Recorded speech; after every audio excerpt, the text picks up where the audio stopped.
Demain la guerre nucléaire? Pertes humaines massives. La menace nucléaire revient dans le débat diplomatique, notamment brandi par Vladimir Poutine. Faut-il avoir peur de guerre nucléaire? Qu'est-ce que la dissuasion? Quelles sont les puissances nucléaires? Nous en discutons avec Héloïse Fayet, chercheuse à l'IFRI, spécialiste de la question du nucléaire militaire. Retour sur le principe de la dissuasion et commentaires sur les pays dotés et sur la traité de non-prolifération nucléaire. Discussion sur les arsenaux nucléaires français, britanniques et américains. Clarification sur les conséquences des menaces nucléaires de la part de la Russie et de la potentielle élection de Donald Trump sur la dimension nucléaire de la guerre en Ukraine. Réponse à des questions concernant le changement de la stratégie de défense de la France et de l'OTAN face à la possibilité d'un engagement dans un conflit de haute intensité, les intérêts vitaux de la France et la dimension européenne des intérêts vitaux de la France.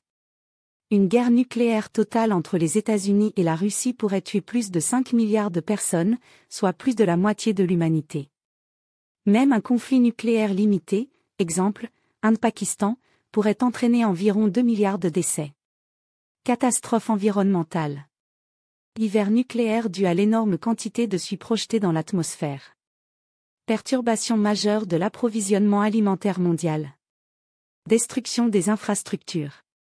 Une seule bombe sur une grande ville pourrait tuer 150 000 à 200 000 personnes immédiatement et en bénir autant de chagrin. Dévastation des zones urbaines et industrielles. Effet à long terme. Contamination radioactive à grande échelle. Conséquences sanitaires durables pour les survivants. Effondrement des systèmes de santé et d'aide humanitaire.